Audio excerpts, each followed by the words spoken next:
Hey YouTube, JVille 533 here. I'm working on my 2014 Ram 1500 with a 5.7 Hemi in it. I broke a valve spring over here on number 5 cylinder, so I'm going to be pulling the head off just to check the valve seat, make sure the valve didn't tear that up. Before I did that, I took my bore scope, pulled plugs out, looked down the cylinders. I've got no debris on any of those cylinders, so I'm good there. Well, I had the bore scope in there on number 6 cylinder on the passenger side. I found traces of antifreeze and oil on the cylinder walls, so I got a head gasket going out. I'm going to go ahead and replace that too. But while I've got it tore down, I mean, the truck's got 108,000 miles on it. So while I've got it tore down, I'm going to go ahead and put a new timing chain, upgrade to a Hellcat oil pump, take care of the Hemi curse with the roller lifters. Get more oil across them needle bearings so that they'll be better lubricated. Put a new water pump on it, thermostat, just do the whole smash. I mean, while I've got it this far, I might as well do it. But anyway, this video is about taking the shit. Yeah, that thing. Taking your fan clutch off. What I did, I don't have the money for the tool to do it. I've already spent close to $2,000 on parts. So I got this bolt stuck in one of the holes. And what it does is, then I rotated the pulley. It lodges on that flange right there. Like I said, I'm not worried about busting the water pump. I've got a new one going on. And I took my big crescent wrench and put there on the nut.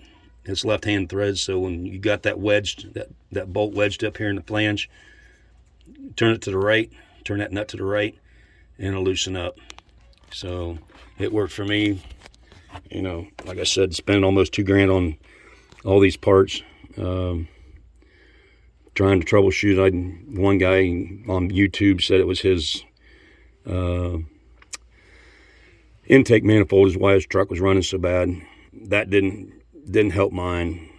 Tried replacing a sensor, that didn't help. Done this, done that on shit that I've seen on YouTube.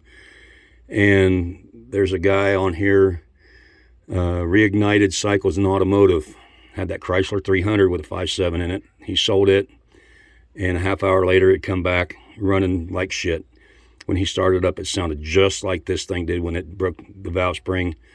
And on his 300, it was a busted valve spring. His is number 3 cylinder, mine's number 5. So that's where I got the where I started looking for valve spring. So I've got all this stuff already going on, or already bought. Cylinder heads are on national back order, so if you need to replace a cylinder head, you're not going to get one at the dealerships. Jasper Engine and Transmissions, they've got them, reman, and they're about $816, I believe he said, for each. So the intake manifold, if you could find it, was $860. You know, all the gaskets and water pump and thermostat and all this other stuff on it. I've gotten close to $2,000 wrapped up in it right now. So anyway, as far as getting the fan clutch off, that's how I did it. It worked for me. If you're going to be putting a new water pump on, you don't care about tearing it up, hey, that's the thing to do. So anyway, have a good one. Thanks for watching. It's JVille 533. I'm out.